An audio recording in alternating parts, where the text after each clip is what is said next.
Hi,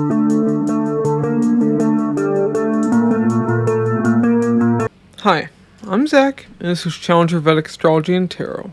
Welcome to the channel. So, today we're talking about Steven Spielberg, and why he is one of the most prolific film directors of all time. And if you like this video, be sure to like and subscribe. It really helps out me and the channel. To be notified whenever I release a new video, be sure to hit the bell icon and select all. And if you'd like a Vedic Sidereal birth chart, a personal tarot reading, or an astrology consultation, the links to those will be in the description box and the comments below. And if you'd like to donate to support the channel, the links to those will be in the description box as well. Alright, so we're going to look into, Steven Spielberg's chart in just a moment.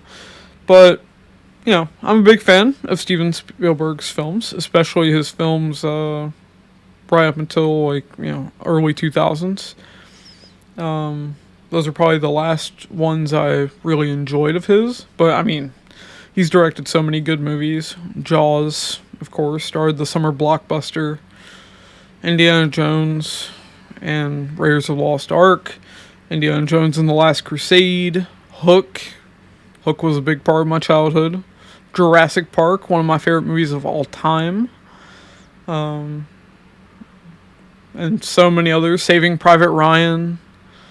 Catch Me If You Can. It's another really good one.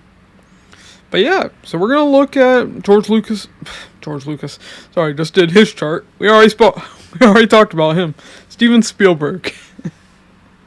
Alright, let's get into it. Okay, so here's the birth chart of Steven Spielberg. We have his birth chart on the left hand side, and we have the D9 Navamsa on the right hand side. Now, why do I look at the D9 Navamsa? A lot of people don't. Well, a lot of people are stupid, or simply don't know better. But the D9 Navamsa is a person's later life, from their 30s onwards. You have to look at the D9 Navamsa, or you're missing 2/3 of a person's life. Ignoring 2/3 of a person's life, to me, is just dumb. So, George Lucas. Keep wanting to call Steven Spielberg George Lucas. Damn it. Alright, Steven Spielberg. His ascendant is Ardra. So, Ardra is a nakshatra of futuristic intelligence, of being ahead of one's time. So, that would be very prominent for Steven Spielberg. He was very ahead of his time, with so many different films that he made. Now, Ardra is also a nakshatra of strong emotion, of heartbreak and sorrow and anger. Now, where do we see a lot of these themes? Well, E.T. is a big example. Also, Ardra is tied to negative karma with one's father. And E.T., their father wasn't around, if I remember right. I don't remember him in the movie at all. It's been a long time since I've seen E.T., but still. With this, also, Elliot crying in the movie when E.T. leaves, when he goes home. So we see that featured very clearly. Also, Steven Spielberg, his destiny point, the Bhrigu Bindu point, is in his third house of media, in Magha Nakshatra. Magha is the nakshatra of kings. He would be a king in the film industry. We see this very clearly featured here. Now, his Saturn. Saturn is a person's career, a person's work. It's in the nakshatra of Pushya. Pushya is the nakshatra of prosperity. For those that don't know, nakshatras are constellations. Okay. But we see he would have a lot of prosperity in his work, but he would also be overly focused on his work, which would be to the detriment of his relationships and his family life. I don't know much about Steven Spielberg's personal life, but for those that do, you can look into it. Now, we clearly see he would prosper in his career. He would be like a king through his filmmaking. Now, what do we also see? Well, to look at a person's career, especially in Nandi Nadi, which I have found is the easiest way to look at a person's career, we look from the ascendant and from Jupiter. Well, Saturn's in the second house. Second house is speech. He would have to speak for his work, at least in his early life. 31 onwards, Saturn would retrograde, behaving like it's in the first house. And then his career would involve him. He would have to be directly involved in his career. Now Venus is a person's wealth and income. Well, that comes through his fifth house. Fifth house is creativity and art. Now, Jupiter is you in Nandi Nadi. So let's look from Jupiter. Well, from Jupiter, Venus is in the first house. Once again, he would have to be directly involved. He would have to be the highlight. He's the one in charge as a film director. And Saturn is in the 10th house. Saturn is very good in the 10th house for career. Now, his Saturn in his early life is trine Mercury and Ketu. So, Ketu is cuts.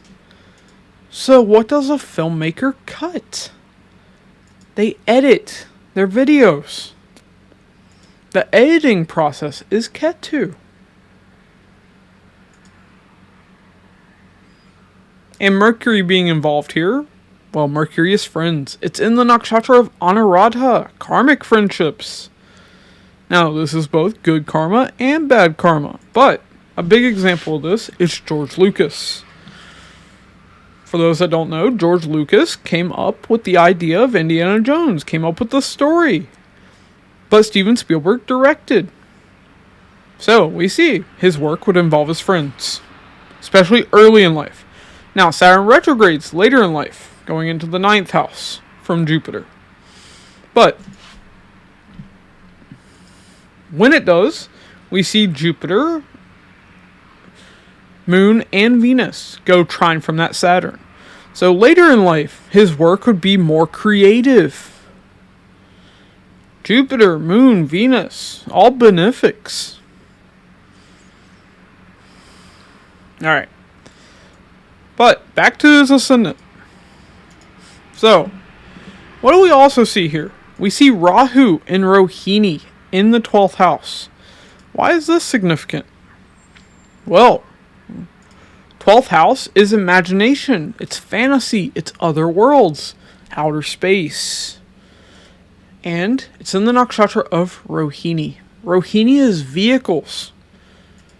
Why does this matter? Well, E.T. is a great example of this. Because in E.T., you have an alien who at the end of the movie leaves on a spaceship. A spaceship is a vehicle.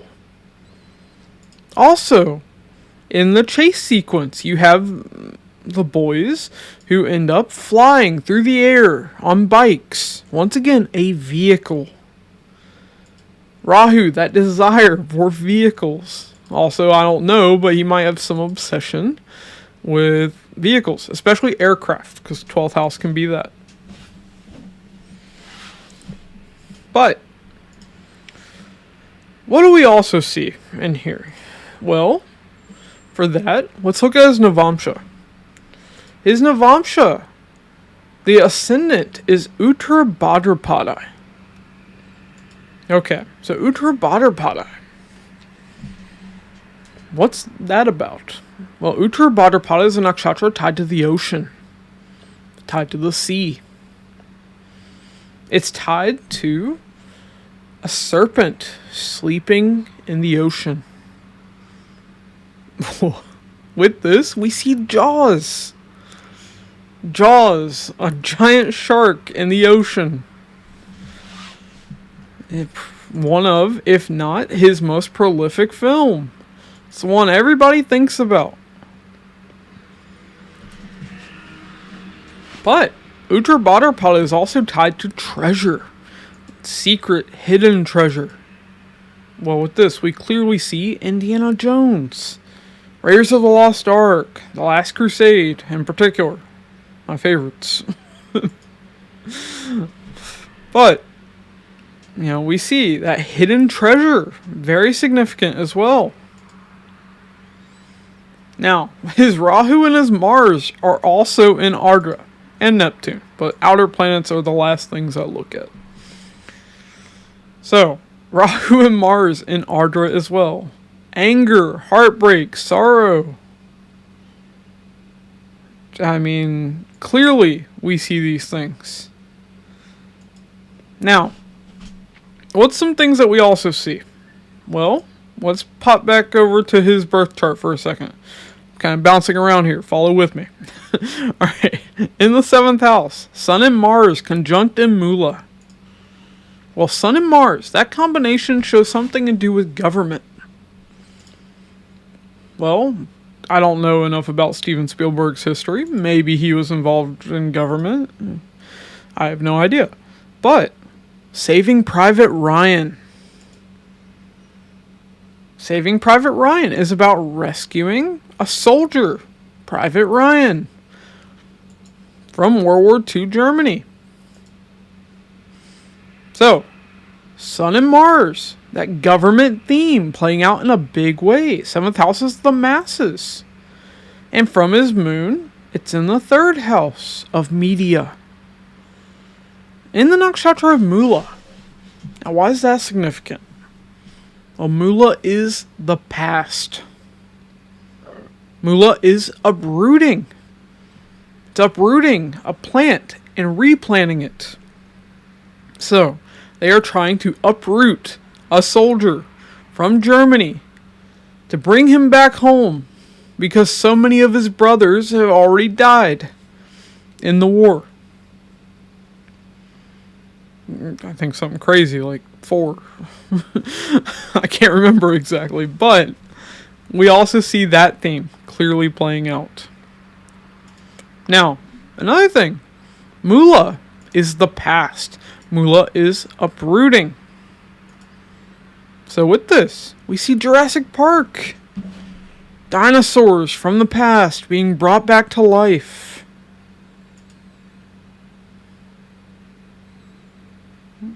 His chart, it's just so interesting to me. But yeah, and then is Navamsa. We see Saturn and Mercury in Anurata, once again working with his friend George Lucas.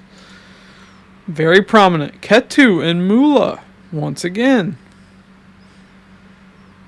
And we see Venus in Mrigashira. Now, why is that significant? Mrigashira is the search for the elixir of immortality.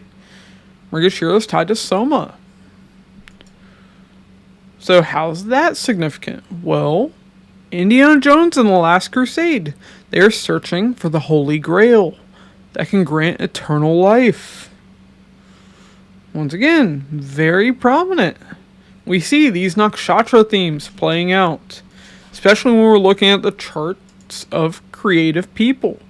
I mean, we haven't even looked at his career chart. His career chart would probably show even more prominent themes because it's what's going on in his career.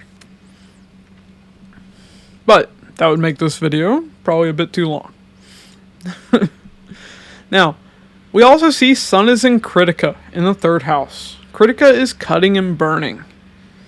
So, we see editing playing out here. Now, trying to think if we have anything else prominent here I want to talk about.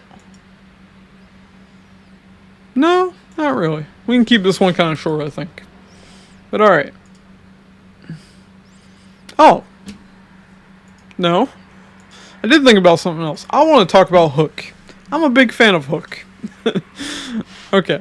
So, first off, I'm a big Robin Williams fan. Rest in peace, Robin Williams. But in Hook, Hook is an adaptation of Peter Pan. But it's Peter Pan who has grown up. Now, in Hook, we see a boy who had eternal youth. Once again, Mrigashira, nakshatra tied to immortality. Now, what do we also see in Hook? Well, we see the love triangle. We see, his wife. But we also see Tinkerbell was in love with him. Anuradha, nakshatra of love triangles, featured in Steven Spielberg's chart. And yeah, this could mean he dealt with love triangles, but we're not really getting into that. Now, we also see that Ardra featured very prominently. His Rahu and Mars and Ardra in the Navamsa chart. Ardra in the birth chart, in the ascendant. Well, Ardra is the nakshatra of fatherhood. So, why does Peter Pan go back to Neverland?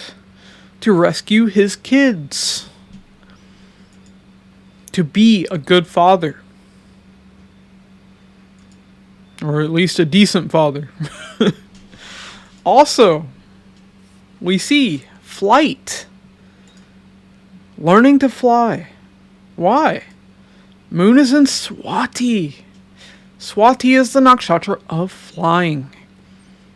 It's the nakshatra of the wind. So, Peter Pan had to learn how to fly again because he had forgotten. Now, why does this tie into Swati so well? Hanuman was cursed to forget his superhuman abilities, to forget that he had the ability to fly. So we see the theme of Swati playing out. Nakshatra of freedom and flight.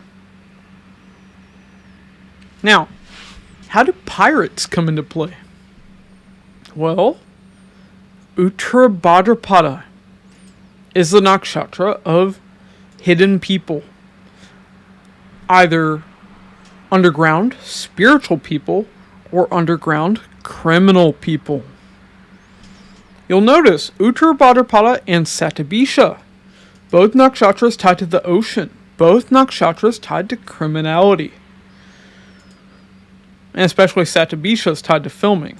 So, you clearly see why pirates are featured here in the movie Hook. Okay. Yeah. Now I think I've talked about all I want to talk about. Alright. Okay. So yeah, this has been Steven Spielberg's birth chart. Like I said, I'm a big fan of his movies. Hook being a big part of my childhood, and Jurassic Park in particular. But yeah, Steven Spielberg is probably the biggest film director in the world. I don't think anybody can really take that away from him with all of the amazing movies he's made. Now, are there some I prefer? Sure. But, like I said, big fan of a lot of Steven Spielberg's movies. Alright. Hopefully you all have liked this. If you did, be sure to like and subscribe. Really helps out me in the channel. To be notified whenever I release a new video, be sure to hit the bell icon and select all. And if you'd like a Vedic Sidereal birth chart, a personal tarot reading, or an astrology consultation, the links to those will be in the description box and the comments below. And if you'd like to donate to help support the channel, the links to those will be in the description box as well. Alright, thanks for watching, and I'll catch y'all in the next one.